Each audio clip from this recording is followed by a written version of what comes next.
بسم اللہ الرحمن الرحیم۔ السلام علیکم ناظرین، حضرت عبداللہ بن مسعود رضی اللہ عنہ سے روایت ہے کہ حضور اقدس صلی اللہ علیہ وسلم نے ارشاد فرمایا کہ وہ شخص جنت میں داخل نہ ہوگا جس کے دل میں ایک ذرہ برابر بھی تکبر ہو۔ یہ سن کر ایک شخص نے عرض کیا کہ کوئی شخص یہ پسند کرتا ہے کہ اس کا کپڑا اچھا ہو اور اس کا جوتا اچھا ہو، تو کیا یہ تکبر ہے؟ حضور اقدس صلی اللہ علیہ وسلم نے جواب میں فرمایا کہ بے شک اللہ تعالی جمیل یعنی حسین و خوبصورت اور تمام خوبیوں کا مالک ہے، جمال کو پسند فرماتا ہے۔ اچھا کپڑا اور اچھا جوتا پہننا تکبر نہیں ہے، بلکہ تکبر یہ ہے کہ حق کو ٹھکرائے اور لوگوں کو حقیر سمجھے۔ انسان کے اندر جہاں بہت سی خوبیاں ہیں وہاں بہت سی برائیاں اور خرابیاں بھی ہے۔ ان میں سے ایک بہت بڑی خرابی تکبر بھی ہے۔ حضور اقدس صلی اللہ علیہ وسلم نے تکبر کا مطلب بتاتے ہوئے ارشاد فرمایا کہ حق کو قبول نہ کرنا، لوگوں کو حقیر یعنی جلیل اور کم درجہ جاننا تکبر ہے۔ اگر کوئی اچھا جوتا یا اچھا کپڑا پہن لے اور دوسرے آدمی کو حقیر نہ جانے اور حق بات قبول کرنے سے گریز نہ کرے تو یہ تکبر نہیں ہے۔ لیکن اگر کوئی شخص اچھا کپڑا اور اچھا جوتا پہن کر اپنے کو بڑا سمجھنے لگے اور دوسرے کو حقیر جاننے لگے، اور جب کوئی حق بات اس سے کہی جائے تو اس کو قبول کرنے کو اپنی بے عزتی اور توہین سمجھے، تو یہ تکبر ہے۔ بہت سے لوگ غریب ہوتے ہیں، ان کے پاس اچھا کپڑا تو کیا ضرورت کی تعداد میں معمولی کپڑا بھی نہیں ہوتا، لیکن پھر بھی حق کو قبول نہیں کرتے اور لوگوں کو خواہ مخواہ حقیر جانتے ہیں۔ یہ بھی تکبر ہے۔ کسی میں علم کی وجہ سے اور کسی میں مال کی وجہ سے اور کسی میں عہدے اور رتبے اور پد کی وجہ سے تکبر ہوتا ہے، اور بعض لوگوں کے پاس کچھ بھی نہیں ہوتا، جاہل بھی ہوتے ہیں اور فقیر بھی، پھر بھی اپنے آپے میں نہیں سمجھتے۔ یہ لوگ خواہ مخواہ دوسروں کو حقیر جانتے ہیں اور حق بات کو ٹھکراتے ہیں، اور اس بارے میں مال و پد اور رتبے والوں سے بھی آگے آگے ہوتے ہیں۔ تکبر یوں ہی بدترین چیز ہے۔ پھر جب تکبر کا کوئی سبب بھی موجود نہ ہو، نہ مال ہی نہ علم ہو، تو اس کی برائی اور زیادہ ہو جاتی ہے۔ بندہ ہے، اسے بڑا بننے کا کیا حق ہے؟ اس کو تو ہر وقت اپنی بندگی پر نظر رکھنی چاہیے۔ اللہ نے جو کوئی نعمت عطا فرمائی، علم ہو یا مال ہو یا عہدہ ہو یا رتبہ ہو، اس کا شکریہ ادا کرنا چاہیے اور یہ سمجھے کہ میں اس قابل نہیں تھا۔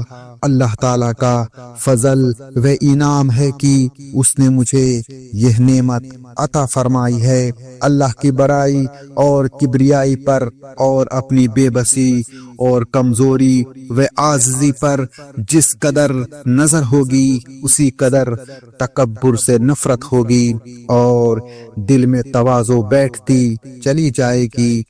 جس میں پاخانہ بھرا ہوا ہو اور جس کو موت آنی ہو اور جس کا بدن قبر کے کیڑے کھانے والے ہو، اس کو تکبر کہاں سجتا ہے۔ قرآن مجید میں ارشاد ہے، ترجمہ: اور اپنے گال مت پھلا لوگوں کی طرح اور مت چل زمین پر اتراتا ہوا، بے شک اللہ کو نہیں بھاتا کوئی اترانے والا، بڑائی مارنے والا۔ اور ارشاد فرمایا، ترجمہ: بے شک وہ نہیں پسند کرتا تکبر کرنے والوں کو، غرور و شیخی و خود پسندی، یہ سب تکبر کی شاخیں ہیں۔ جن لوگوں میں تکبر ہوتا ہے بس وہ اپنے ہی خیال میں بڑے ہوتے ہیں اور لوگوں کے دلوں میں ان کی ذرہ بھی عزت نہیں ہوتی، اور جو لوگ عاجزی و انکساری اختیار کرتے ہیں یعنی لوگوں سے ایسا معاملہ رکھتے ہیں کہ اپنی بڑائی کا ذرا بھی خیال نہیں ہوتا، وہ لوگوں کے نزدیک محبوب اور پیارے ہوتے ہیں۔ حضرت عمر رضی اللہ عنہ نے ایک بار منبر پر ارشاد فرمایا کہ اے لوگو، تواضع اختیار کرو، کیونکہ میں نے رسول اللہ صلی اللہ علیہ وسلم سے سنا ہے کہ جو شخص اللہ کے لیے تواضع اختیار کرے اللہ اس کو بلند فرما دے گا، جس کا نتیجہ یہ ہوگا کہ وہ اپنے نفس میں چھوٹا ہوگا اور لوگوں کی آنکھوں میں بڑا ہوگا، اور جو شخص تکبر اختیار کرے گا اللہ اس کو گرا دے گا، جس کا نتیجہ یہ ہوگا کہ وہ لوگوں کی آنکھوں میں چھوٹا ہوگا اور اپنے نفس میں بڑا ہوگا، لوگوں کے نزدیک اس کی جلت کا یہ عالم ہوگا کہ وہ اس کو کتے اور سور سے زیادہ جلیل جانے گا۔ ایک حدیث میں ارشاد ہے کہ تکبر کرنے والے لوگوں کا قیامت کے دن اس طرح حشر ہوگا، یعنی ان کو اس طرح اٹھایا جائے گا کہ وہ انسانی شکلوں میں چیٹیوں کے برابر چھوٹے چھوٹے جسموں میں ہوں گے، ان پر ہر طرح سے ذلت چھائی ہوئی ہوگی، وہ جہنم کے جیل خانے کی طرف ہکا کر لے جائیں گے، ان لوگوں پر آگوں کو جلانے والی آگ چڑھی ہوگی، ان لوگوں کو دوزخیوں کے جسموں کا نچوڑ یعنی پیپ وغیرہ پلایا جائے گا، جس کو تینتول خبال کہتے ہیں۔ لوگوں کو حقیر، جلیل اور کم درجہ سمجھنے والے گھمنڈی تو بہت ہیں، لیکن لوگوں کو حقیر سمجھنے والے گھمنڈی تو بہت ہے، لیکن جو لوگ حق کو ٹھکراتے ہیں ان کی بھی کمی نہیں ہے۔